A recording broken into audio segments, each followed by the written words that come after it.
जो आज का यूथ है जो गलत रास्तों पे चल रहे हैं, जो नशीले पदार्थों का सेवन करें, जैसे गांजा हो गया या फिर भांग हो गया, होली में भांग मिला के पीते हैं कि अरे बम बम भोले भगवान शिव भी पी रहे हैं। तो ये जो शिव का नाम लगा करके भांग और गांजा पिया जा रहा है, क्या ये ठीक है? ये आडंबर बहुत फैलाया जा रहा है कि आप ये कर दो, आप ऐसे बेलपत्र लगा दो, आप इस तरीके से शिवलिंग को छू लो, और पता नहीं क्या क्या, सबका अपना अपना। तो ये जो है क्या है, ये मतलब लोगों को बरगलाने का तरीका है या फिर इसमें कहीं कोई सच्चाई है? वो लोग कुछ भी लिख दे रहे हैं पर्चे में, अपना बता दे रहे हैं, आदमी को कुछ बोलना ही नहीं पड़ रहा है। पहले बोलते अपनी समस्या बताओ, फिर वो ऐसे दिखा देते हैं देखो हमने पहले से ही लिख के रखा। अच्छा, ये अक्षत और फूल देख करके क्या क्या पता किया जा सकता है आदमी के बारे में? आराजित योनि है। आराजित? हाँ, जिसे हम भूत, प्रेत, पिशाच, बेताल, सहजा, कुलजा, माला, डाकिनी, साकिनी, ब्रह्म, राक्षस इत्यादि नामों से जानते हैं। मतलब इतने तरीके के भूत होते हैं। हाँ, इसी में छिन्नमस्ता माता के बारे में जो आप बता रहे थे कि बलि प्रथा है हिरण के मांस की और रक्त की, तो ऐसे ही दिमाग में बात आई कि काली जी के कई मंदिर हैं हमारे यहाँ अभी भारत में, और आज भी प्रेजेंट टाइम में वहाँ पे बलि प्रथा है, वो बकरे का गला काटना और ये सारी चीज़ें, वहाँ पे बकरे की बलि दी जाती है। तो कहाँ तक ये सही है और इसका क्यों उपयोग किया जा रहा है? जय सिया राम मित्रों, आज हम इस चैनल पे अपना पहला पॉडकास्ट शूट कर रहे हैं, और जो हमारे गेस्ट होने वाले हैं वो बहुत ही खास हैं, और वो ऐसी शख्सियत हैं कि ज्योतिष विद्या के प्रकांड ज्ञानी, और इनकी जो भविष्यवाणी होती है वो मैं आपको बताऊंगा कि 101% सच होती है, और मैं भी उन सारी चीज़ों को देखा हूँ और मैंने उन सारी चीज़ों को एक्सपीरियंस किया है। तो आज हमारे साथ हैं हमारे गुरुदेव महाराज श्री पंडित चंद्र प्रकाश पांडे जी। आपका बहुत बहुत स्वागत है गुरु जी। जय श्री राधे, जय माता दी। आप कैसे हैं? बहुत अच्छे, एकदम बढ़िया, बहुत अच्छे। तो आज जो ये पॉडकास्ट होने वाला है, ये हम इस अपने धर्म के कई सारी चीज़ों पे बात करने वाले हैं। हमारे सनातन परंपरा में जो चीज़ें हो रही हैं, तो कुछ प्रश्न तैयार करके लाया हूँ मैं जी, और मुझको लगा कि उसका उत्तर मुझको बढ़िया आपसे मिल जाएगा, और जो हमारे व्यूअर्स देख रहे हैं, क्योंकि आज का जो यूथ है, जो मेरी उम्र के लोग हैं और कहीं ना कहीं मुझसे बड़े भी जो लोग हैं, उनके मन में ये सारे सवाल आते हैं। तो उसका जो सही उत्तर है, जो सटीक उत्तर है, क्योंकि आडंबर बहुत लोग फैला रहे हैं, उससे हमें हट के काम करना है, अपनी परंपरा को शुद्ध दिखाना है कि हमारी परंपरा में कितनी शुद्धता है। तो कुछ ऐसे प्रश्न हैं जो मैं आपके सामने लेके आया हूँ, तो चलिए शुरू करें हम। चलिए, बहुत बड़ी बात। चलिए, पहला प्रश्न हम मेरा ज्योतिष से ही है, क्योंकि मैंने अब शुरुआत में इंट्रो में बताया कि ज्योतिष विद्या के प्रकांड ज्ञानी। तो मेरा जो पहला प्रश्न है कि जो ज्योतिष विद्या आपने हम लोगों को भी दिखाई है, और आपने जो उसका पूरा सीखा है, शुरुआत में उसकी पढ़ाई की थी, तो उसके बारे में थोड़ा नॉलेज चाहता हूँ मैं। ज्योतिष हमारे जो ब्रह्म क्रिया है, या पूरे ब्रह्मांड के नेत्र है। जैसे हम लोग ब्रह्मांड को देखने के लिए, संसार को देखने के नेत्रों का प्रयोग करते हैं, वैसे भविष्य को देखने के लिए और ईश्वर के परम तत्व को देखने के लिए ज्योतिष परम आवश्यक है। वेद का वाक्य है कि चंद्रमा मनुष्यो जा चक्षो सूर्यो वजायतः स्रोताद वायुष प्राणश्चाम मुखाद अग्निर्जाय। वो ब्रह्म को जानने के लिए हम जिन नेत्रों का प्रयोग करते हैं उसे ज्योतिष कहते हैं। अच्छा, नेत्र का काम है देखना, और नेत्र का काम है सत्य देखना। जो आप दिखाएंगे, जो आप दिखाएंगे वो सत्य देखना। हम ज्योतिष से उस परम सत्य को जान सकते हैं। इसके दो अंग हैं मूलतः, एक फलित ज्योतिष, एक जातक ज्योतिष। फलित ज्योतिष के द्वारा हम प्रश्न प्रकरण, किसी के प्रश्नों को जान लेना, किसी के मन की बातों को जान लेना, वो क्या प्रश्न लेके आए उसके बारे में जान लेना, वो किस बाधा से ग्रसित है उसको जान लेना, ये हम फलित ज्योतिष के माध्यम से करते हैं। और जातक प्रकरणों में हम लोग कुंडली का अध्ययन करते हैं, कुंडली के माध्यम से उसके विषय में जानना। कुंडली के 12 भाव हैं जी, तन, धन, भाई, सुख, पुत्र, शत्रु, पत्नी, मृत्यु, धर्म, कर्म, आय और व्यय।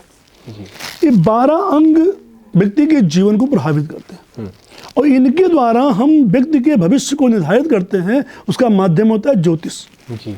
इसमें एक परम क्रिया तत्व है केरलीय ज्योतिष, जो आज प्राय लुप्त हो गई है। आप अनुभव कर रहे होंगे कि आजकल तमाम ऐसे विद्वान देखते होंगे कि जो पर्चे पे अपनी बातें लिख देते हैं। हाँ, ऐसे इस समय कई लोग लिख देते हैं या आपकी बातें बता देते हैं। हैं। ये मूलतः अकेले ज्योतिष का अंग है। अच्छा। ठीक है, इसकी कई विधाएं हैं। कुछ लोग तो चेहरा समझ करके बताते हैं। ठीक है, जैसे हम लोग की विधा है कि आप चावल फूल रखिए जी। और हम उस चावल फूल की गंध से जी। आपके भविष्य की सारी बातों को बता देंगे।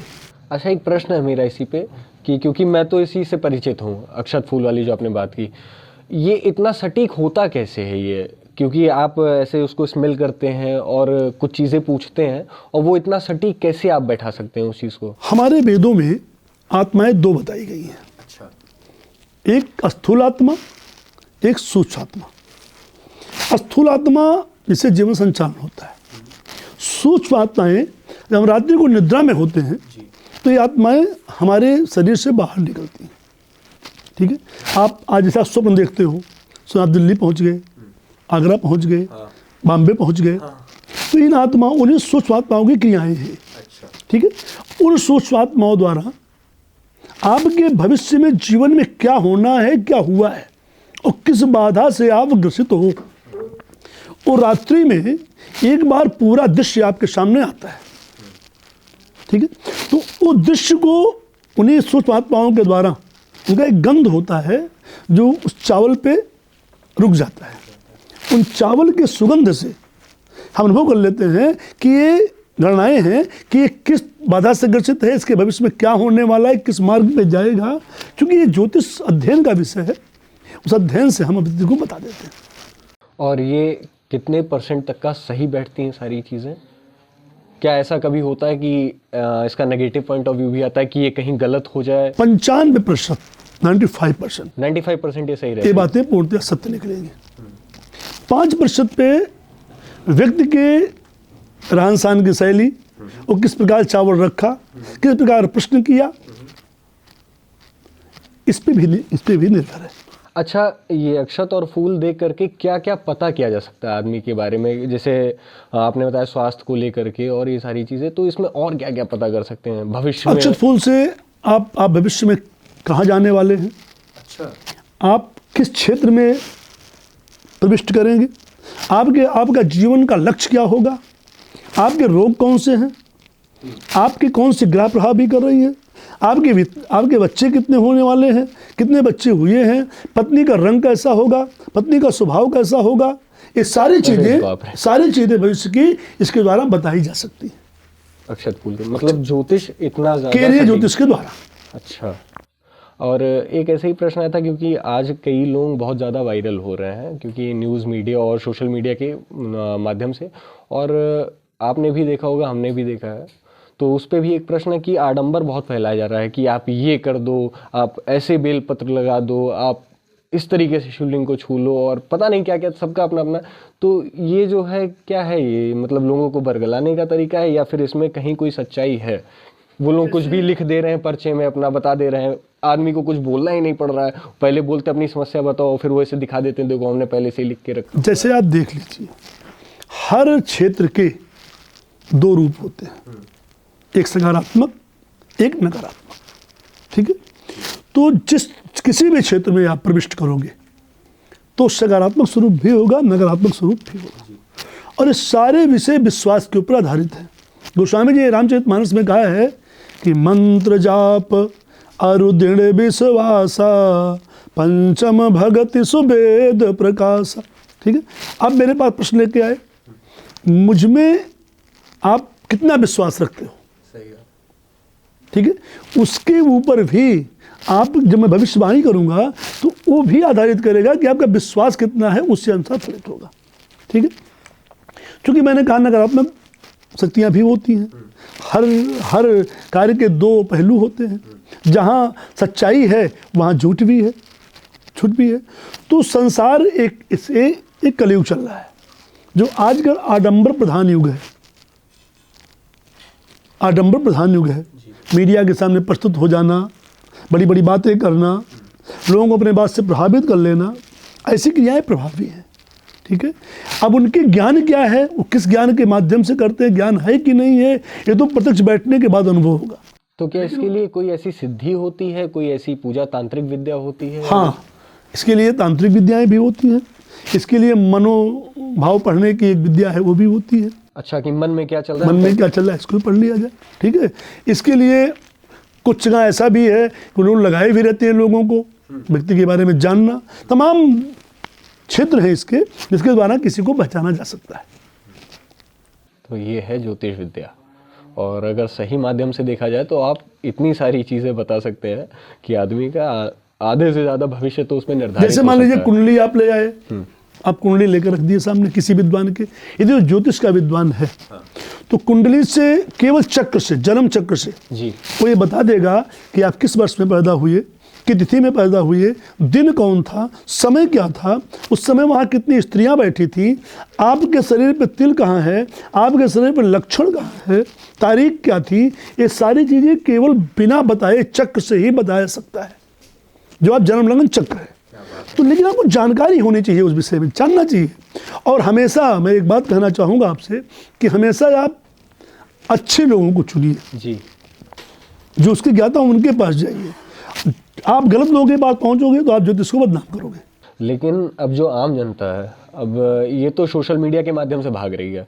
एक कोई बाबा को देख लिया, उनके 20 लाख फॉलोअर्स हैं, या फिर किसी को देख लिया उसके 1 करोड़ व्यूज़ चले गए, तो आदमी को लगता है ये बहुत बढ़िया है, ये बहुत सिद्ध है, तो उनके पास आदमी चला जाता है। तो आम जनता तो नहीं जानती है, जो आम नागरिक है उसको थोड़े ना पता है कि कौन सही है या कौन गलत है। तो ये भी तो एक समस्या की बात हो जाएगी उसके लिए। नहीं, जैसे आपको पहचानना तो है, पहचानने के लिए आप ज्योतिष की परीक्षा लीजिए। जैसे मैंने बताया आपको कि चक्र द्वारा निर्धारित हो जाता है। आप अपना चक्र रख दीजिए, रखिए चक्र अपना सामने। वो बता पाते हैं या नहीं? आपको नहीं पता है चक्र, तो आप आजकल, अभी आपने कहा मीडिया है, आप कंप्यूटर के माध्यम से अपना जन्म चक्र निकलवा लीजिए, चक्र सामने रखिए। क्या उसके विषय में जान रहे हैं? ये केवल लेके बैठ गए हैं। आप जानिए उनके विषय में, पहचानना तो आपकी बात है ना, पहचानोगे आप, जानोगे। और निश्चित है जो असत्य होगा वो दिखाई अधिक देखा। ऐसे आपने रामायण पढ़ा है, जाने हो रामायण? सीता जी को अपने चंगुल में फंसाने के लिए रावण को साधु का वेश बनाना पड़ा। हाँ, कहानी मैंने पढ़ी है। माला पहनना पड़ा, चंदन लगाना पड़ा, कल में आ गया था, साधु वेश बनाना पड़ा, बलकर पहनना पड़ा। ठीक है, और तब जाके सीता जैसी पवित्र आत्मा को भी वो प्रभावी कर ले गया।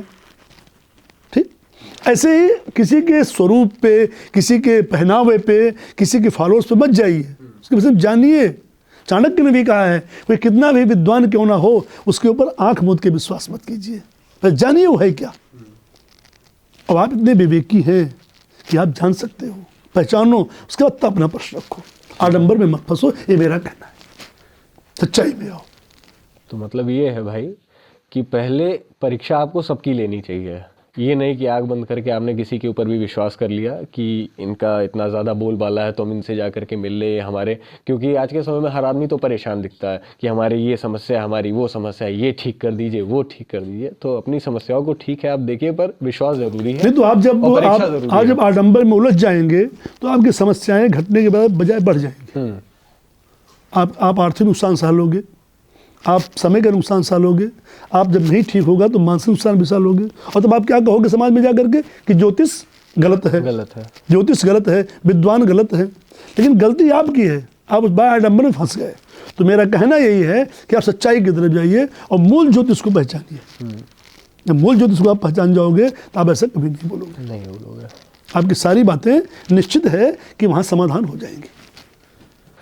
तो ये तो भाई ज्योतिष की बात हो गई, ज्योतिष कहाँ तक सही हो सकती है और ज्योतिष के आडंबरी कौन कौन है और हमें ज्योतिष को किस तरीके से देखना है और अपनी जो लाइफ है उसको किस तरीके से उससे हम जोड़ सकते हैं और आगे कैसे सही कर सकते हैं। तो एक और मेरा प्रश्न है आपसे, ये प्रश्न है 10 महाविद्या पर। अभी मैं भी इसके बारे में पढ़ रहा हूँ और मैंने कई जगह इसके बारे में रिसर्च की, तो बहुत ज़्यादा तो मुझको अच्छी नॉलेज नहीं मिल रही कहीं से, क्योंकि जो 10 महाविद्या है वो 10 देवियों के ऊपर है और वो 10 देवियों के जो स्वरूप है वो भी थोड़े से तो डरावने हैं, क्योंकि जो उनके बारे में नहीं जानता है, क्योंकि जब देखता है तो जैसे छिन्न मस्ता माता है, उनका मस्तक उन्हीं के हाथ में है और 3 रक्त की धाराएं बह रही हैं और 2 साथ में उनके सखी हैं और दोनों के मुंह में एक एक धारा जा रही है, एक तीसरी धारा उन्हीं के मुंह में जा रही है निकल के। और ऐसे कई सारी देवियां हैं, एक देवी है उनका मैं नाम नहीं याद आ रहा है, पीछे आग चल रही है और वो एक आदमी के ऊपर खड़ी है इस तरीके से करके, तो ये चीज़ देख करके थोड़ा सा डर भी लगता है और आदमी फिर सोचता है ये इसमें है क्या। तो इसका जो पॉजिटिव व्यू है और क्या नेगेटिव व्यू है, इसके बारे में मैं जानना चाहता हूँ। जय माता दी। पहले आप समझिए 10 महाविद्या है क्या। ये पूरा ब्रह्मांड शक्ति पे आधारित है। हम क्या कहते हैं, हमें कमजोरी आ गई, हमारी शक्ति छीड़ हो गई। शरीर वही है, अस्थियां वही है, मांस वही है, शक्ति छीड़ हो गई। ठीक है। तो जो पंच महाप्राण हैं, पंच महाप्राण हैं, इन पंच महाप्राणों में जो शक्ति का संचार करती है उसका नाम 10 महाविद्या है। अच्छा, पहले आप मूल जान लीजिए।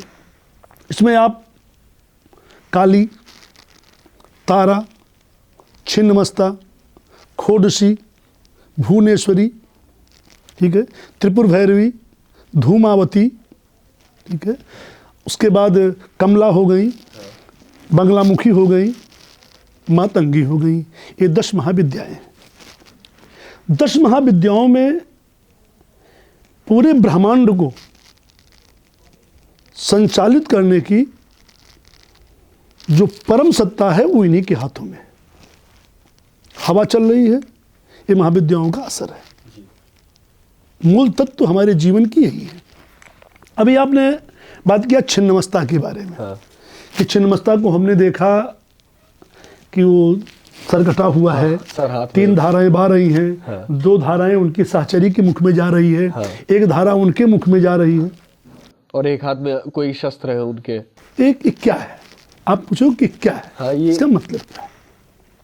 हमारे यहाँ जब विदेशियों का आक्रमण हुआ, जैसे अंग्रेज लोग आए, उसके पहले तुर्क लोग आए, जब हमारे यहाँ आक्रमण हुआ तो इन्होंने सबसे पहला प्रहार हमारे इन्हीं अंगों पे किया कि इनकी शक्ति छीड़ हो, इनकी शक्ति छीड़ हो।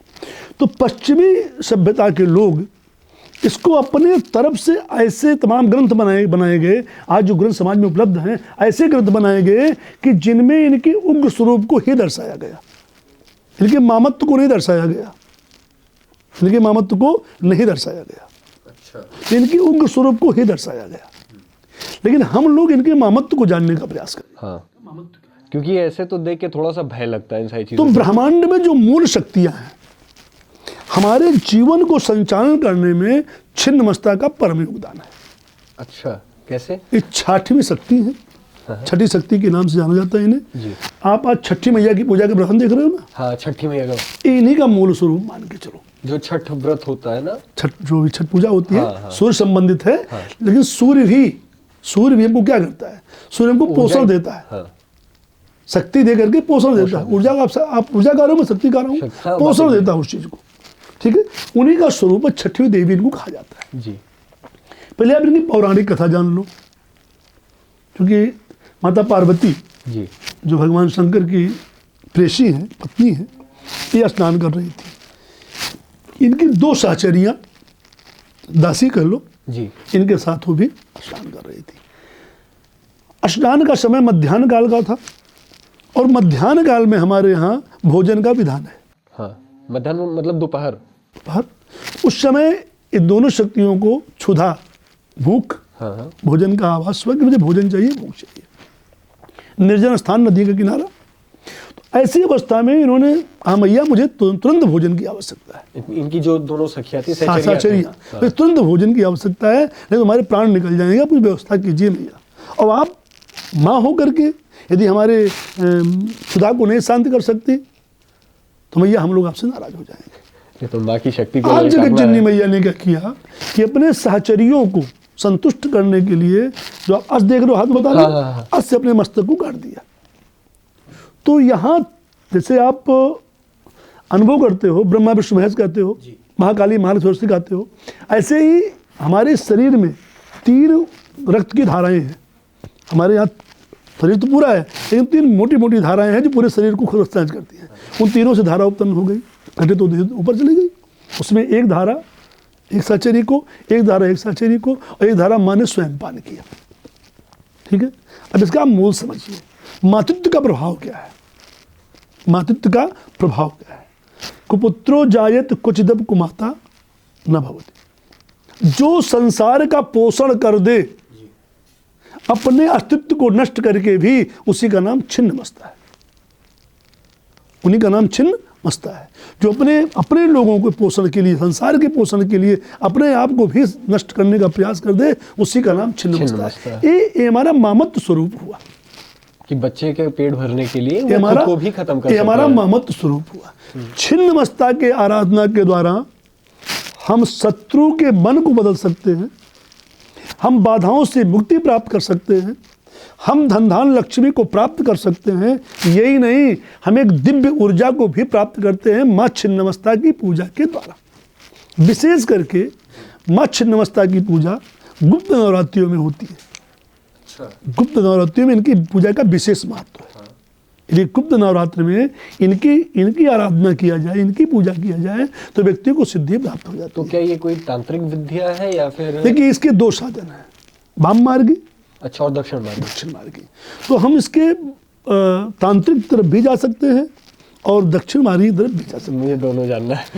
वाम मार्गी में हमको, जैसे हम ब्राह्मण हैं, अभी आप दुर्गा सप्तमी का पाठ करोगे तो मांस का हवन, मांस का भोजन, बलि करना, ये ब्राह्मणों के लिए वर्जित है।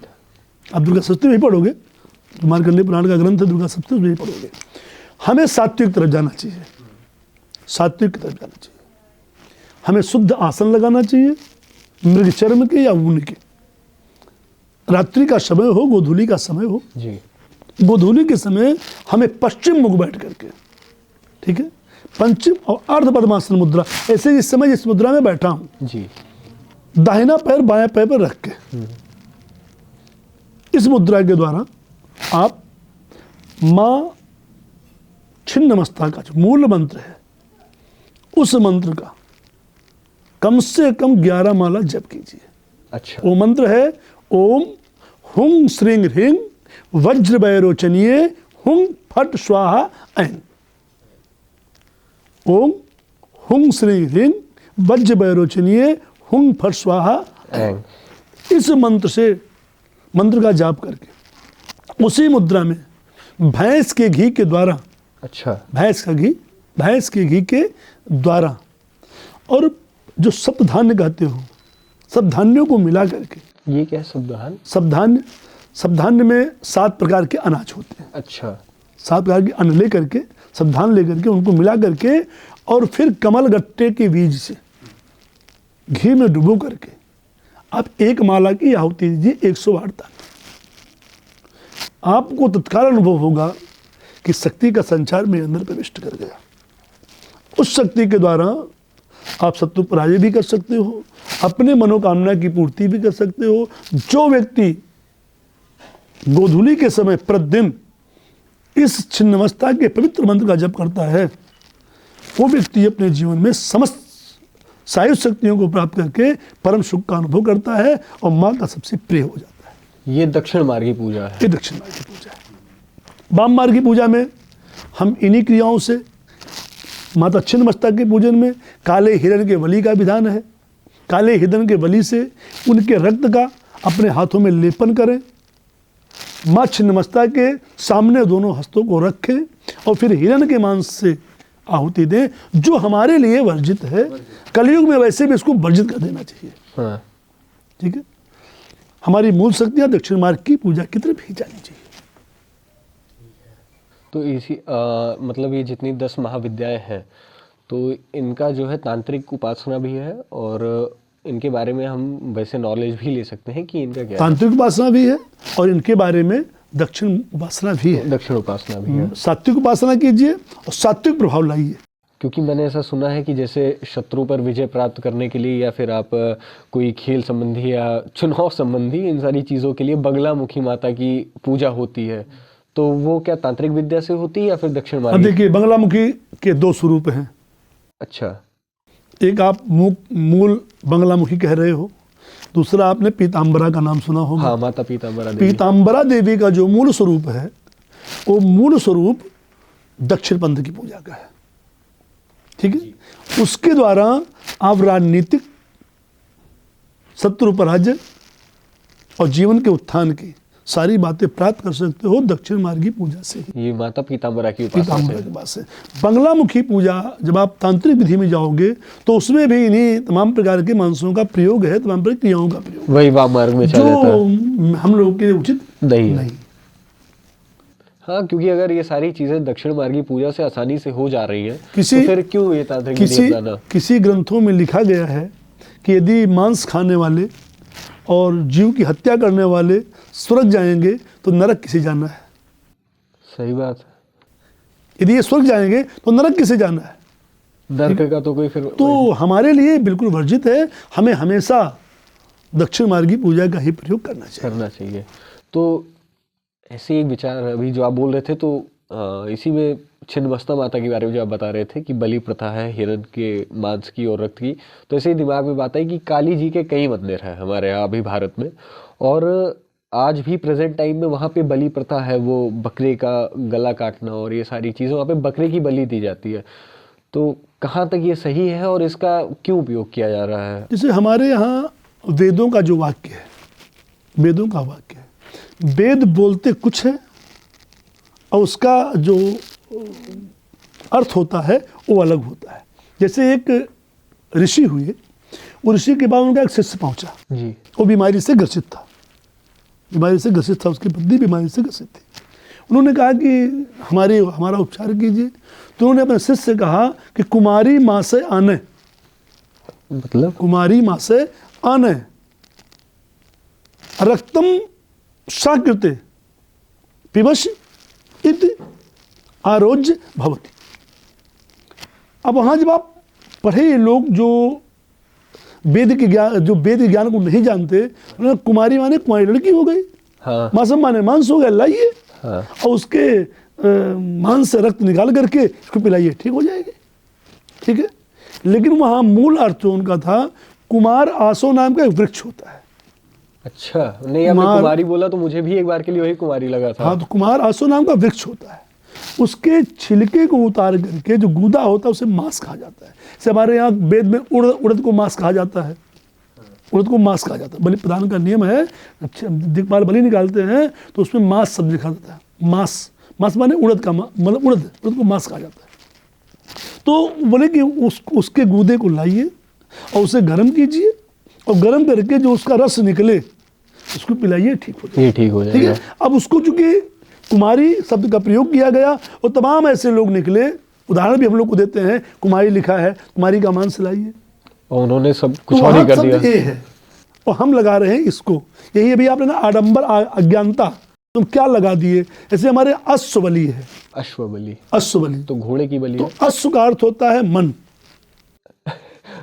और वही तो अश्व को घोड़ा भी कहा जाता बोला भी है। जाता है, अश्व का अर्थ है मन। हाँ, तो हमारे मन के जो विकार हैं उनकी बलि दीजिए, घोड़े की नहीं देनी, मन के विकार की कि बलि देनी है। दीजिए। हमारे यहाँ भेड़ बलि का विधान है, बकरे की बलि का विधान है। तो उसका अर्थ है घमंड, मैं, अपने मैं को, अपने गर्भ का आप जो है दीजिए। एक अहंकार की इसके बलि लिए देनी है। एक पौराणिक कथा है। एक प्राचीन वही राजा, प्राचीन वही नाम का राजा जो यज्ञ करता था, अच्छा, और यज्ञ में घोड़े पशुओं की बलि देता था। 100 यज्ञ किया, तमाम पशुओं को मार दिया। नारद जी एक बार पहुंचे उसके पास, नारद से प्रश्न किया, हमने इतना यज्ञ किया, इतने बलि प्रदान किए, तो हमें कहाँ जाना चाहिए। नारद जी दिव्य दृष्टि है, देखो ऊपर, तो क्या देखा, ये घोड़े, हिरन, बकरे, ये सब मुंह फैला के बैठे कि आओ तुम्हारी मृत्यु होगी तो हम यहाँ तुम्हें खाएंगे। अरे वाह। कांप गया कि अरे ये कैसे हो सकता है। उन्होंने कहा तुमने वेद का गलत अधिकार की बलि ये किया। पुराणों की स्टोरी जो आप बता रहे पुराणों की तुमने गलत कार्य किया, भागवत का ही विषय है। अच्छा, भागवत में कथा है, तुमने गलत बात किया, तुमने किसी के आत्मा को लिया, किसी के प्राण को लिया, प्राण देने से तो लेने के अधिकारी नहीं हो, इसलिए तुम्हें इसका दंड यही देंगे। तो प्राचीन वही बाद में संत हो गया, उन्हें बड़ा पश्चाताप हुआ चीज़ को लेकर के। तो हम अनजान विषय को लेकर के और जल्दी जल्दी किसी फल को प्राप्त करने के लिए हम गलत मार्ग पकड़ लेते हैं, उन्हीं को वाम मार्ग कहा, वाम मार्गी है, जो उचित नहीं है। जब दक्षिण मार्ग सही सब हो जा रहा है तो जो उचित नहीं। हाँ, क्योंकि जैसे बेजुबान की बलि देकर जैसे आपने सुना होगा कथा 12 अवतार, भगवान के 12 अवतार, हाँ, है ना। विष्णु तो के। 12 का अर्थ होता है औषधि, 12 का अर्थ होता है औषधि, औषधि। 12 माने श्रेष्ठ अच्छा और 12 माने सुअर। अच्छा, ये वाराह अवतार की आप बात कर रहे हैं। मैं वेदों की बात, मैं जो शब्दों की बात कर रहा हूँ। सिवा कुमारी, हाँ, कुमारी का अर्थ क्या लगा लिया उन्होंने? लड़की, कुमारी लड़की तो से। यहाँ क्या लगाया? सुअर। सुअर। सुअर तो अपने लगाने की बातें हैं, लेकिन वास्तव में वास्तविकता क्या है? जब आप इसकी गहराई में जाओगे तब पता चलेगा। वेद कुछ कह रहे हैं, अर्थ उसका कुछ और है। जैसे अभी हम मंत्र पढ़ते हैं, कहते हैं कि नाभ्यायासीद अंतरिक्षग्वंसी श्लोद्यो समर्थ पदभ्याम भूमि दिशा स्रोता तथा लोकान अकल्पयन। इससे क्या चढ़वाते हैं? मीठा चढ़वाते हैं। हाँ, बर्फी चढ़ा दो भगवान को, मीठा चढ़ा दो। जबकि इस मंत्र से बर्फी मीठा से कोई मतलब नहीं है।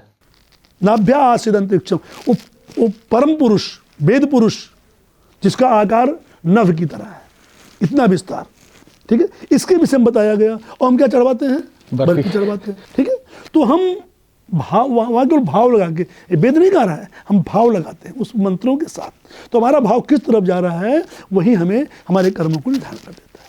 मतलब इसका ये है कि जो सामने पूजा करने के लिए बैठा हुआ है, आप उसको एक तरीके से जोड़ते हैं कि उनका जो दिमाग है वो थोड़ा शुद्ध रहे और वेदों इन मंत्रों से वो जुड़ जाए। ऐसी प्रक्रिया है।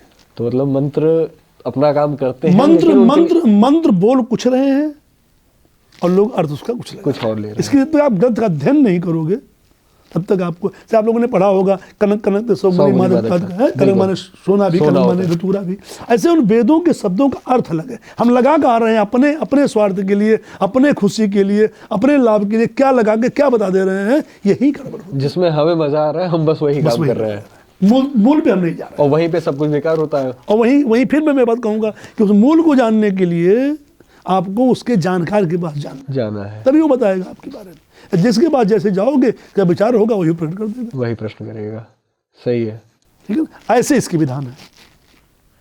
तो मतलब ये है कि 10 महाविद्या जो है इनका तांत्रिक पूजा भी होता है और दक्षिण मार्गी भी पूजा लेकिन होती है। दक्षिण मार्गी पूजा ही हमारे लिए उपयुक्त है, क्योंकि हमारे पंच महाप्राण को, हमारे 10 इंद्रियों को, हमारी 10 दिशाओं को पुष्ट करने के लिए ये 10 महाविद्या का महास्वरूप है, जो मामत्व का स्वरूप है, किसी डरावने विषय का स्वरूप नहीं।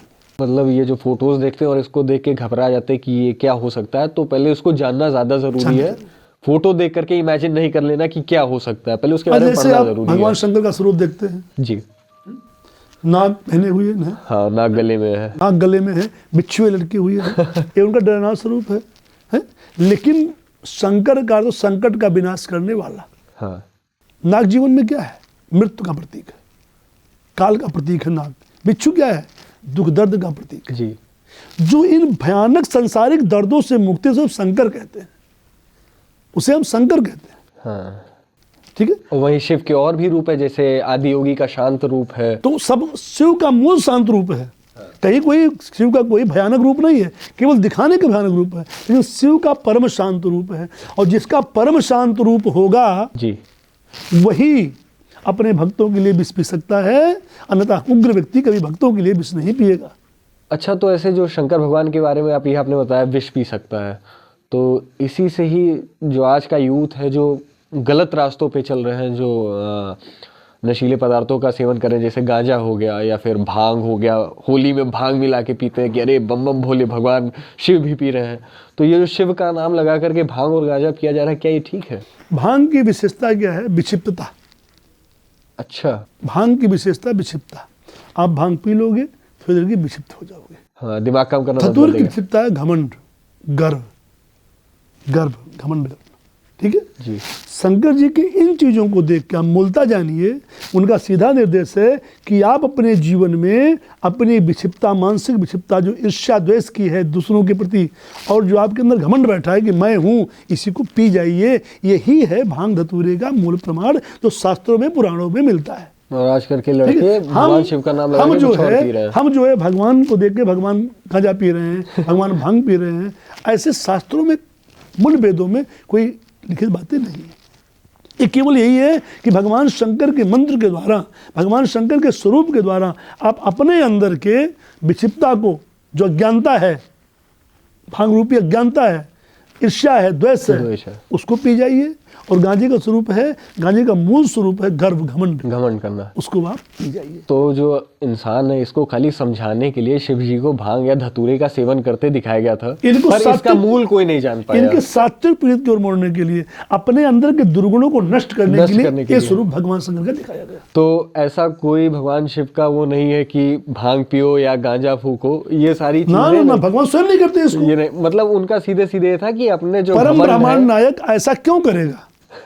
वहां पे अपने घमंड को खत्म करने की बात है। गर्व को, अपने मन मानसिक विक्षिप्तता को खत्म करने की बात अपनी है, कमियों को एक तरीके जो से। शिव पुराण के गौरी खंड में बिल्कुल लिखे गए हैं। इन चीजों को बताया गया है कि इनके अंदर ऐसी भावनाएं क्यों पीते हैं, क्यों वैसी बातें हैं, क्या पीते हैं, इससे नहीं बताया कि शब्दों की बात अलग है और हम शब्द को कैसे ढाल रहे हैं, इसकी बातें अलग हैं। सीधे हम देख करके क्या कर रहे हैं जी। जो हमें अच्छा लग रहा है हम वो कर रहे हैं, उसके मूल पे हम नहीं जा रहे। नहीं जाना। तो भाई साहब देखो, जो भी कहता है आपसे, या आपका कोई दोस्त है या जानने वाला है और वो कहता है कि शिव भी फूंक रहे हैं या लगा रहे हैं, तो उनसे सीधे सीधे बताओ कि पहले आप शिव महापुराण का गौरी खंड पढ़ो और उसमें इस चीज के मूल को जानो कि ये इसकी जो आध्यात्मिकता है वो क्या है। वहां पे कोई चीज ये धतूरा या भांग या गांजे का सेवन करना नहीं है, वहां पे ये चीज है कि अपनी कमियों को किस तरीके से खत्म किया जाए। हम अपनी कमियों को किस तरह से नष्ट करें भगवान शंकर के द्वारा, वो यही बताते हैं हमको। जी। तो मतलब हम लोग उसकी आध्यात्मिकता छोड़ के गंगा की धारा का प्रभाव है, गंगा की धारा का प्रभाव कि सबको शांत रखना, निर्मल रखना, शांत रखना, निर्मल रखना। अच्छा, हम स्नान कहाँ से करते हैं? सर से करते हैं। सर से। और सर हमारा शीतल रहेगा तो हमारी सारी शरीर शीतलता की हो जाएगी।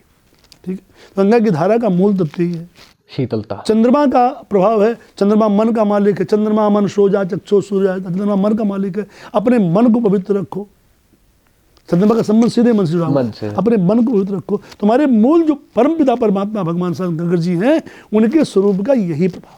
तो ये जो भी आपने मंत्र पढ़ा, चंद्रमा मनसो जाता सूर्य ज्योतिर अजायता, तो मतलब इसका चंद्रमा से हम ये कह सकते हैं, इस मंत्र का ये मतलब निकाल सकते हैं कि अपने मन को शांत रखने के लिए कहा जा रहा है। और जैसे गंगा की आपने बात किया, तो शीतलता गंगा प्रदान करती। तो जो इनके आध्यात्मिक फैक्ट जो जुड़ते हैं यहाँ पे यही है कि इंसान को अपना जो शरीर है, अपना मन मस्तिष्क है, इसको शीतल रखना है, इसको निर्मल रखना और एक अच्छी दिशा में इसको अपने दुर्गुणों को पी करके, जो भांग धतूरा पीते उस भांग रूपी ईर्ष्या को पी करके, वो धतूरे पे गर्भ को पी करके हमें बिल्कुल सात्विक जीवन शिव की तरह व्यतीत करना है। भगवत प्रेम में। और सात्विक जीवन क्या है? निराकार, निर्विकार। मतलब कोई गलत किसी क्षेत्र में हमारा इतना मन न लग जाए कि हम उससे दुखी हो जाए। ठीक है, तो शिव का मूल स्वरूप यही है। शिव का मन किसी तरफ नहीं लगा जी, क्योंकि वो अपने गर्भ को, अपने ईर्ष्या को बिल्कुल जीत चुके हैं, इसीलिए उनका मन कहीं विचलित नहीं हुआ। तो आप भी शिव की तरह बनना चाहते हैं, शिव की आराधना करना चाहते हैं, तो पहले अपने मन को, अपने गर्व को, अपने ईर्ष्या को जीतिए और तब शिव की बात कीजिए, शिव क्या करते हैं। तो अभी ऐसे ही एक ऋषि हैं जिनके बारे में हम लोग रामायण में सुनते हैं कि ऋषि दुर्वासा थे और कहा जाता है कि बहुत क्रोधी ऋषि थे। तो एक दिन इनके बारे में मैं ऐसे पढ़ रहा था, तो इनके जो बारे में मुझको पता चला, ये बहुत ही ज़्यादा अनुशासन का पालन करने वाले, और इनका अवतार ही इसलिए होता कि ये धरती पर अनुशासन को फैला सके, क्योंकि जहाँ पे अनुशासनहीनता होती वहीं पे विनाश होता है। क्योंकि अगर बच्चा अनुशासन में नहीं रहेगा तो पढ़ाई नहीं होगी, घर वाले स्त्री अनुशासन में नहीं रहेगी तो फिर समस्याएं समाज में उठेंगी। तो इनके बारे में मुझको ये पता चला, इनके बारे में थोड़ा सा बताइए। ये उस समय की बातें हैं जिस समय भगवान का कपिल अवतार हुआ। कपिल अवतार, ठीक है। संसार की सृष्टि के लिए ब्रह्मा ने मानस पुत्र पैदा किया जिनका नाम कर्दम ऋषि। तो कर्दम ऋषि का विवाह भगवान के कहने पर महाराज मन की पुत्री देहूति से हुआ। देहूति से, ठीक है। देहूति की 10 संतानें हुई, उसमें 9 कन्या 1 पुत्र। 9 कन्याओं में अभी आप जिसकी चर्चा कर रहे हैं दुर्वासा ऋषि, इन्हीं की माँ का नाम हम लोग कहते हैं अनसुईया माता। ठीक है, अनसुईया भी एक थी जी। और 10वें पुत्र के रूप में कपिल का जन्म हुआ, महाराज कपिल का, जिन्होंने सांख्य शास्त्र लिखा। हाँ, अपनी माता को जिन्होंने सांख्य दर्शन कराया था, सांख्य का दर्शन करा, जो लंबी कथाएं हैं, उस पे से मैं विस्तार से नहीं जाना चाहता, उस पे तो कई घंटे की वीडियो बन जाएगी। तो इनका विवाह हुआ जी। उसी समय सृष्टि का मूल निर्माण हो रहा था। ठीक है, तो कुरीतियां तमाम फैली हुई थी, और कुरीतियों को की शांति के लिए, क्योंकि भगवान का कपिल अवतार सांख्य अवतार था, दर्शन अवतार था, तो इन कुरीतियों की शांति के लिए सत रज तम को व्यवस्थित करने के लिए भगवान को अन्य अवतार लेना था जी। उस समय अत्रि के यहाँ माता अनसुईया की जो पौराणिक कथाएं हैं, परीक्षा लेने की सतुद्ध की अपनी पत्नियों द्वारा, महाकाली, महालक्ष्मी, माँ सरस्वती के द्वारा ब्रह्मा और शंकर और विष्णु जी ये तीनों सन्यासी का बेस बना के भिक्षा मांगने आए और माता से कहा अनसुईया से कि मुझे भोजन कराइए।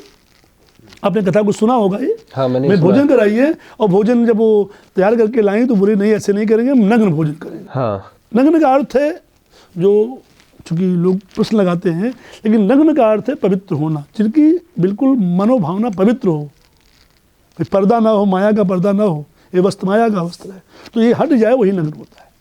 तो मैया, अब नग्न की बात किया तो मैया ने क्या किया कि इन तीनों को अपने सतत के प्रभाव से बच्चा बना दिया, बाल रूप में कर बाल रूप कर दिया, और बाल रूप करके कि उसके बाद मातृत्व भाव प्रकट करके इन तीनों को भोजन कराया। भोजन कराया। बाद में वो तीनों पत्नियां आई और तीनों पत्नियां आ करके अपने पति आग्रह करके मैया अनसुईया से पति को मांग लिया। समय तीनों ने कहा अनसुईया से कि आप कोई वरदान मांगी हमसे। जी। तो अनसुईया ने कहा वरदान देना चाहते हैं तो हमारा मन नहीं भरा, आप तीनों मेरे यहाँ पुत्र बन के आइए। ब्रह्मा विष्णु महेश तीनों यहाँ पुत्र बन के आइए।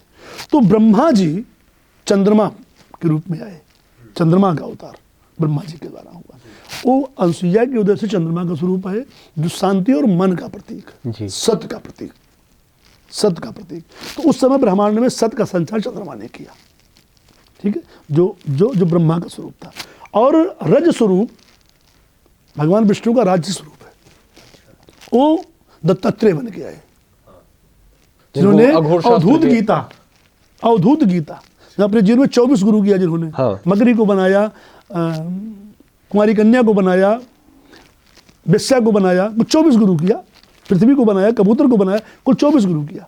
और इनके बारे में कहा जाता है ये अघोर शास्त्र के रचयिता। अघोर शास्त्र मतलब मान के अवधूत गीता, अघोर शास्त्र नहीं, अवधूत, अवधूत में अघोर में फर्क है जी। अघोरी तो बाद में है, हाँ, ये अवधूत शास्त्र के, मतलब अघोरी से पहले अवधूत का बिगड़ा हुआ रूप अघोरी है। अघोरी है। जैसे अभी आपने कहा ना कि पूजा का बिगड़ा हुआ रूप बाम मार, वाम मारे। वैसे अवधूत का बिगड़ा हुआ रूप अघोरी है। अवधूत गीता का इन्होंने प्रयोग किया, जो भगवान विष्णु के स्वरूप थे। ये रज धानता को नष्ट किए। और शंकर जी का स्वरूप दुर्वासा के स्वरूप में आया, दुर्वासा के स्वरूप में ऐसे। जो तम का प्रकृति था। तो संसार से कुरीतियों को नष्ट करने के लिए दुर्वासा जी का अवतार शंकर जी के रूप में हुआ, ठीक है। दुर्वासा जी ने कि सात्विक व्यक्ति को कभी श्राप नहीं दिया, आप उठा के देख लीजिए, कभी भी सात्विक व्यक्ति को श्राप उन्होंने नहीं दिया। इसके तम की अधिकता हुई, उनके तम को नष्ट करने के लिए। जैसे एक स्टोरी आती है कि दुर्वासा ऋषि ने अपनी ही पत्नी को श्राप देके भस्म कर दिया था, वो उनको सुबह जगा नहीं पाई थी जल्दी। तो यही बात है, जैसे हमारा कर्तव्य, जगने का मतलब क्या है? जगने का मतलब है कि हम ईश्वर की सत्ता की ओर चले, अपने नित्य कर्म की ओर चलें। और जो नित्य कर्म की ओर नहीं जा सकता है अपने, उसको जल जाना ही, चाहे रोग के द्वारा, चाहे व्याधि के द्वारा, चाहे ज्ञान के द्वारा, जलना ही। तो यहाँ पे एक आध्यात्मिक कारण और है, और एक स्टोरी बनाई गई है जिससे हम उस आध्यात्मिक कारण को समझ सकें। केवल तम के प्रभाव को नष्ट करने के दुर्वासा का अवतार हुआ। जैसे दुर्वासा जी के द्वारा भगवान कृष्ण को श्राप दिया गया, कृष्ण के वंशज को, कि आपका वंशज नष्ट हो जाएगा, और तामसी हुई, उनके नष्ट के लिए क्रियाएं बनाई गई। दुर्वासा के स्वरूप में पूर्ण सात्विकता थी, लेकिन उनके जो स्वरूप को दिखाएगा तम को नष्ट करने के लिए। उस तम को नष्ट करने के लिए, से अपने बेटे के दुर्गुणों को नष्ट करने के लिए पिता को क्रोध करना है। पिता क्रोधी नहीं है, क्रोध करना है, क्रोध करना है उसको। तो आप उसको दुर्वासा नहीं मान लेंगे, क्रोध कर रहा है, लेकिन क्रोध आपके तम प्रभाव को नष्ट करने के लिए कर रहा है। ऐसे दुर्वासा का स्वभाव था, जहाँ तामसी शक्तियाँ होती थी उन्हें को नष्ट करने के लिए दुर्वासा ने वचनों का प्रयोग किया। ये उनका मूल स्वरूप है। इसलिए उनको इतना ज्यादा क्रोधी भी दिखाया गया, क्योंकि जब क्रोध होगा तभी अनुशासन तब आएगा, प्रकट होगा तभी तो उसको नष्ट किया जाएगा। बिल्कुल। तो ये तो बहुत ही ज़बरदस्त सारी बातें हो रही हैं। एक और प्रश्न आपसे इसी के चलते पूछूंगा, मुझको तो बड़ा मज़ा आ रहा है ये सारी चीज़ें सुनने में, क्योंकि जब ऐसी सारी बातें होती हैं और जहाँ पे चीज़ें आध्यात्म से जुड़ने लगती हैं तो वहाँ पे क्या है कि पाखंड मिट जाता है। तो हम लोगों को ऐसे कहानियाँ बता के कुछ भी बताते हैं। देखिए जितनी भी कहानियाँ बताई उसके पीछे का आध्यात्म भी बताया गुरुजी ने। तो ये चीज़ हमें अध्यात्म को जानना ज़्यादा ज़रूरी है चीज़ों का, जिससे हम उनकी जो सत्य है उस चीज़ को हम पकड़ सकें। हमने उसका। इसीलिए पहले आपसे बता दिया कि आप संसार में सत्य की खोज के लिए किसी आप उसके जानकार के पास जाइए। जानकार के नहीं तो आप नंबर फंसोगे और तब बताओगे कि साथ झूठा है, ज्योतिष झूठा है, भगवान झूठे हैं, तब आप ऐसी बातें करोगे। मतलब ये है कि हमारे ऊपर डिपेंड करता है कि हम किसके पास जाते हैं और किस तरीके से चूज़ करते हैं कि हमें कौन सा टीचर चाहिए, हमें कौन कितना अच्छा, क्योंकि आप भी तो चूज़ करते हो कि किस प्लेटफॉर्म पे कौन से सब्जेक्ट का कौन सा टीचर अच्छा मिल रहा है। तो ये सारी चीज़ें। तो एक क्वेश्चन और है, आखिरी क्वेश्चन है मेरा आपसे, कि जैसे अभी मेहंदीपुर बालाजी है, वहाँ पे प्रेत सरकार है हनुमान जी, तो कहते हैं कि किसी के ऊपर अगर कोई भूत बाधा होती है या फिर पिशाच हो गया तो वहाँ पे जाकर के ये सारी चीज़ें ठीक हो जाती हैं। तो ये क्या होता है भूत पिशाच? और उसी से रिलेटेड है कि पितृपक्ष में जो हम लोग पूजा करते हैं, जो पितृपक्ष होता है, ये महीना हमारे यहाँ होता है, तो हम इसमें अपने पितरों का तर्पण करते हैं और ये हमारे सनातन परंपरा में है। तो क्या ऐसा कोई व्यक्ति जिसका तर्पण ना हुआ हो, या फिर दूसरे जो और मजहब है जहाँ पे ये सारी चीज़ें संस्कार में नहीं है कि अपने पितरों का तर्पण करना है, उनको गया श्राद्ध करना है, तो वो जो आत्माएं होती हैं उनका क्या होता है? और ये जो हमारे मेहंदीपुर बालाजी में जो क्रियाएं होती, इन दोनों चीज़ का क्या मतलब है? इससे क्या हम मतलब निकाल सकते हैं? हमारे यहाँ कुल 84 लाख योनियाँ हैं जी। 84 लाख योनियाँ हैं। उसी में आराजित योनि है। आराजित? हाँ, जिसे हम भूत, प्रेत, पिशाच, बेताल, सहजा, कुलजा, माला, डाकिनी, साकिनी, ब्रह्म, राक्षस इत्यादि नामों से जानते हैं। मतलब इतने तरीके के भूत होते हैं? इतने की होती है, आत्माएं होती है। अच्छा। ये हमारे जो जहाँ हम रह रहे हैं मनुष्य, इनकी 3 तह के ऊपर अच्छा लेयर बने हुए हैं। आप कहते हो ना ओजोन परत के बारे में कि 7 परतें हैं। हाँ हाँ हाँ। ऐसे परतें बनी हुई हैं। अच्छा। उस वायुमंडल में ये परतें निवास करती है, ये जीव निवास करते हैं। अच्छा। ठीक है। अब उसमें कुछ तो योनियों के द्वारा आए, कुछ अकाल मृत्यु के द्वारा गए, कुछ अपने कर्मों के द्वारा प्रेत बने, जो गलत कर्म किए। जैसे मान लीजिए उत्तम कुल पुरस्त कर नाती, शिव बिरंच पूजय बहु भांति। ब्रह्मा के पुत्र हुए पुलस्त जी। पुलस्त के पुत्र हुए विश्वशर्वा, विश्वशर्वा का पुत्र हुआ रावण। रावण। तो मूल वंश किसका हुआ? ब्रह्मा। ब्रह्मा का। ब्रह्मा की 3री पीढ़ी, ब्रह्मा का नाती था वो। हाँ। लेकिन देखिए वो राक्षस बन गया, मनुष्य होते हुए राक्षस बन गया। जी। तो उसकी क्या कही? राक्षस योनि कही गई। ठीक है। ऐसे मनुष्य भी प्रेत योनि में जा सकता है। हाँ। अपने कर्मों के द्वारा। जब व्यक्ति के 2 क्रियाएं होती है, भाग्य उदय, एक भोग उदय। भाग्य उदय और भोग उदय। भोग उदय। तो भाग्य उदय का मूल प्रभाव है, जैसे मान लीजिए आप अनाचार, दुराचार, व्यभिचार कर रहे हो, अनैतिक कर रहे हो, हत्याएं कर रहे हो, लूटपाट कर रहे हो, और तमाम प्रकार के आप घोटाले कर रहे हो जी। लेकिन आपके ऊपर ना तो रोग है ना व्याधि, आप बढ़ते जा रहे हो। हाँ। ये भाग्य उदय है। इसका नाम भोग उदय। भोग उदय। भोग उदय, ये आपका भोग उदय है। से आपने भविष्य में कोई अच्छा किया है जो उदय हो गया, उदय हो गया हो, अब आप गलत करते हुए भी उसका परिणाम अच्छा पा रहे हो। जैसे मान लीजिए आपका समय अच्छा चल रहा है, आप 2 लाख, 4 लाख, 8 लाख रुपये महीने कमा रहे हो जी। आपने बैंक में फिक्स कर दिया। एक दिन ऐसा आया कि आपका समय बिल्कुल गड़बड़ हो गया, आपकी 1 पैसे की आमदनी नहीं है, लेकिन जो आपने बचत किया है बैंक में, वो निकाल करके आप खूब ठाठ से जीवन जी रहे हो। देखने वाले ये कह रहे भाई उसका तो कुछ बिगड़ ही नहीं रहा है। ठीक है। लेकिन वो है क्या? वो जमा पूंजी है। हाँ। वो धीरे धीरे वो समाप्त हो जाएगी, खत्म हो जाएगी वो। एक दिन आपको समाप्त हो जाना है। तो ये है भोग उदय।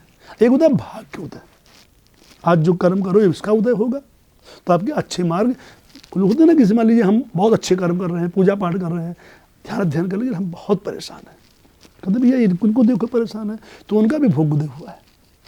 हो सकता है भविष्य में गलत कर्म रहे हो इनके, जो आज मार्जन हो रहा हो, ये सोच रहा हो कि आपका उदय हो गया हो समय कि चलिए आप इससे मार्जन हो जाइए, फिर आप आगे बढ़िए। ठीक है। जैसे कल एक चर्चाएं चली और आपके पिता जी के द्वारा एक बात सामने आई कि एक व्यक्ति था, वो उसने कहा कि भगवान ने पूछा उससे कि भाई देखो तुम्हारे यहाँ 2 बातें हैं कि अपने जीवन में तुम्हारे जीवन में 20 बोरी अनाज है। हाँ। 20 बोरी अनाज। अब 20 बोरी अनाज जो है तुम ले लो, और चाहे आजीवन ले लो चाहे एक दिन में ले लो। ले लो। उसने कहा मुझे 1 दिन में दे दो। आज ले लिया, उसने क्या भंडारा कर दिया 20 बोरी अनाज का। अब भंडारा कर दिया तो उसके जीवन में रोज 20 बोरी था, वो 20 बोरी पूरे जीवन भर को था। अब कल खाने को नहीं, फिर 20 बोरी मिल गया उसको, उसने फिर भंडारा कर ठीक दिया। है। तो इस तरह से आप अपने कर्मों के द्वारा भाग निर्माण कैसे कर रहे हो, तो उसको भोग के भाग में दिखाते हैं। तो अपने कर्मों के द्वारा भी प्रेत योनि में जा सकते, जैसे धुंधकारी प्रेत योनि में जाता है, हाँ। ठीक है। तो इन प्रेत योनियों से मुक्ति के लिए साधन बनाए गए, शास्त्र के साधन है। से आपने बालाजी का नाम लिया, तो बालाजी साक्षात भगवान एका शुद्ध हनुमान जी के मूल स्वरूप है, वो मूल पिंडी है। उनके पास जाने पे जिसके पास बल अधिक होता है, बुद्धि अधिक होती है, उससे बाधाएं सदा शांत हो जाती हैं। तो वहाँ जाने पे ये बाधाएं शांत होती हैं और संसार में भूत प्रेत 85 योनियां हैं, ये आप निश्चित जाने। मतलब भूत होते हैं? हाँ, भूत होते हैं, प्रेत होते हैं, आत्माएं होती हैं। आपने पितृ के विषय में बात किया, हाँ। पितृ के विषय में बात किया कि जैसे मान लीजिए अन्य संप्रदायों में पितृतर्पण नहीं होता, हाँ। अब पहले से गहराई में जाओ। एक मुस्लिम धर्म में 12 वफात होता है, हाँ। जो पितरों के लिए ही होता है। वो अपने जो मृत हो गए हैं उनके लिए वो नाव बनाते हैं, ले जाकर के दीपक जलाते हैं, वो तैराते हैं, पितृ के लिए ही होता है। हमारे लिए पितृतर्पण है। भगवान ने गीता में स्वयं कहा, आयरमा नाम का पितृ मैं हूँ, आयरमा नाम का पितृ मैं हूँ। तो पितृ योनि होती है। और जब व्यक्ति अपने जो उसके वंश की परंपरा है, उस परंपरा से अलग हट के कार्य करता है, तो पितृ असंतुष्ट होकर के पितृदोष से कहते हैं प्रभावी होते हैं। या किसी की मृत्यु हो गई, आपने उसके लिए तर्पण इत्यादि नहीं किया, श्राद्ध वगैरह नहीं किया, वो प्रेत योनि में, पितृ योनि में जाते हैं। इन्हीं पितरों को शांत करने के लिए हमारे यहाँ पितृपक्ष का महीना बताया गया। तो इस महीने में जो है पितरों की पूजा होती है, तर्पण किया जाता है, श्राद्ध किए जाते हैं, ये बनाया गया इसका। तो ये सारी चीज़ें हैं। यहाँ तक कहा गया है कि पितृपक्ष में यदि पितरों के निमित्त भागवत करवा दी जाए तो साक्षात पितरों की मुक्ति हो जाती है भागवत कथा से। तो ऐसा लोग कहते हैं ना कि पितृ में पूजा नहीं करनी चाहिए, ये भी केवल गलत बात है। पितृपक्ष में पूजा बिल्कुल करनी चाहिए, और पितृपक्ष की पूजा पितरों को मिले या आर्यमा रूपी भगवान श्री कृष्ण को मिले, इसमें कोई दोष नहीं है। हमारे पितरों को मिलना क्या दोष है?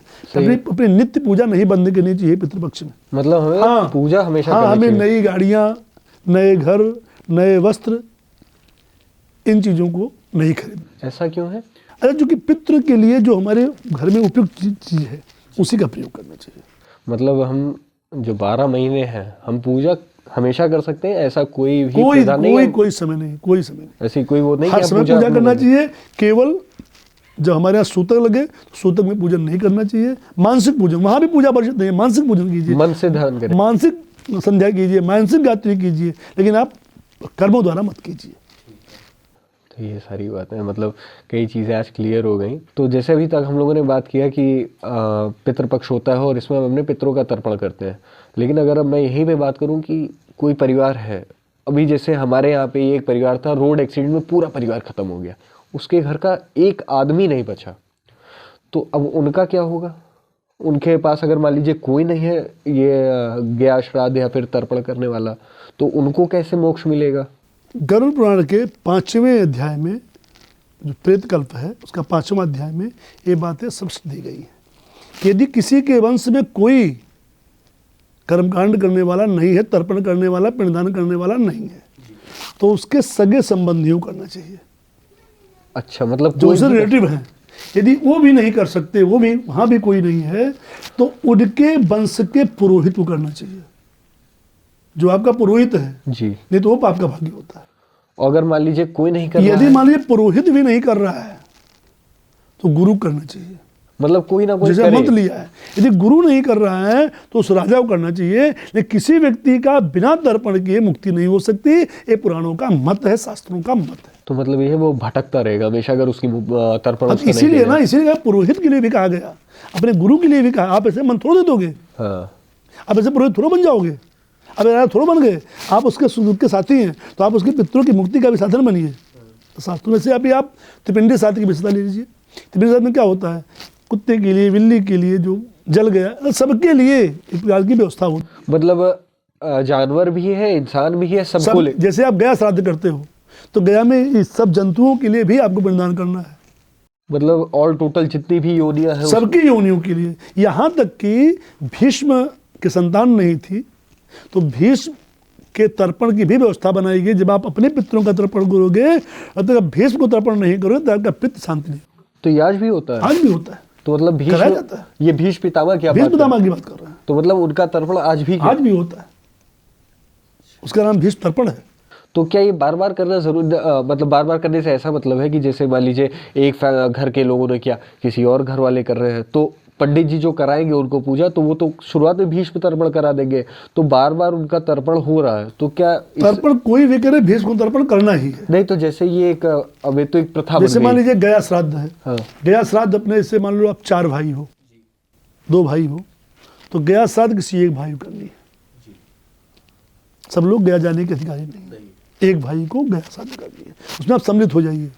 त्रिपिंडी श्राद्ध है, त्रिपिंडी श्राद्ध वंशों में एक व्यक्ति करना चाहिए। ठीक है, कोई मनमानी तरीके से हम भी कराएंगे, लेकिन एक करने से मुक्ति हो जाती है, ये अलग नहीं होते। लेकिन जैसे मान लो पितृपक्ष की श्राद्ध है, तिथि की श्राद्ध, तो जितने भाई हो सबको करनी चाहिए, सबको करना चाहिए, उसमें अलग अलग करो, अलग अलग। ठीक है, किसी की मृत्यु हो गई, कर्मकांड हो रहा है, तो सपिंडी एक जगह होनी चाहिए। आप ब्राह्मण खाना और बीज न खिलाओ, लेकिन सपिंडी पूजन एक जगह होना चाहिए, मतलब वहाँ सब लोग घर वाले एक साथ एकत्रित हो। ये चीज़ें हैं, तो कई सारी चीज़ें हैं जो शास्त्रों से होती है, तो उसके लिए हमें सही ज्ञानी पुरुष से मिलना चाहिए और सही तरीके के उनके उपाय होते हैं और उन तरीके से उन सारी चीज़ों को ठीक किया जा सकता है। वो चाहे मोक्ष की बातें हो, चाहे ज्ञान की बातें हो, बिल्कुल सारे शास्त्र में खुले हुए हैं, आप केवल उस तरफ जाइए। मतलब ये कहीं से भी प्रश्न करो उत्तर मिलेगा। और फिर मैं एक बात कहूँगा कि आडंबर की तरफ मत जाइए, आडंबर की तरफ, दिखावे की तरफ मत जाइए। चाणक्य की बात मानिए कि कोई कितना भी महान क्यों ना हो, उसके पीछे आंख मूंद के मत दौड़ो। और भक्ति और श्रद्धा, ये दोनों को सती होना चाहिए, ये दोनों को सात्विक होना चाहिए। सात्विक होनी चाहिए, सती सात्विक और के साथ साथ पवित्र भी होना चाहिए, पवित्र होनी चाहिए। ठीक है, यदि ये सात्विक नहीं है, सतीत्व इनके अंदर नहीं है, तो कभी मुक्ति नहीं मिल सकती। जैसे भक्ति की बात, आप किसी की भी आराधना करो जी, लेकिन एकाग्र भाव से और उसी के प्रति समर्पित रहो। जैसे एक पत्नी है, स्त्री है, एक स्त्री है, उसका विवाह हो गया, अन्य पुरुष से संबंध बनाएगी तो निकृष्ट कही जाएगी। ऐसे अपने आराध्य को छोड़ के जब आप भटकोगे तो आप निकृष्ट कहे जाओगे, आपका परिणाम कभी नहीं। तो भक्ति को और श्रद्धा को सती होना चाहिए, मतलब डिग होना चाहिए कि मैं यहाँ से विचलित नहीं होऊंगा, तभी वो सफल होती है। श्रद्धा और भक्ति यदि अटल नहीं है तो कभी आपको उसका फल मिलने वाला नहीं है। एक नहीं, आप कोई भी प्रयोग कर लो, भागते रहो इधर से उधर, कोई मतलब नहीं है। तो ये कई विषयों पे आज बात हुई और काफ़ी अच्छा लगा मुझको भी बात करके और बहुत सारी चीज़ें नई जानने को मिली। तो बताइएगा आपको ये जो हमारा पहला पॉडकास्ट था आज का, ये कैसा लगा, और इसी तरीके से मैं ट्राई करूँगा और भी अच्छी अच्छी चीज़ें, और भी बहुत सारे विद्वान लोगों से मिलूँगा। महाराज जी ने तो एकदम मज़ा आ गया भाई, ऐसा ऐसा ज्ञान दिया ना, मतलब बहुत सारी चीज़ें नहीं पता थी और कुछ चीज़ें जो पता थी वो आधी अधूरी पता थी और वो आज पूरी तरीके से पता चली। तो आपको बहुत बहुत धन्यवाद, आप मुझसे जुड़े और मेरे साथ एक वीडियो बनाया। तो हम लोग इस पॉडकास्ट को यहीं पे एंड करते हैं। तो जय राधे कृष्ण, आपको जय माता दी, सुखी रहिए, शांत रहिए।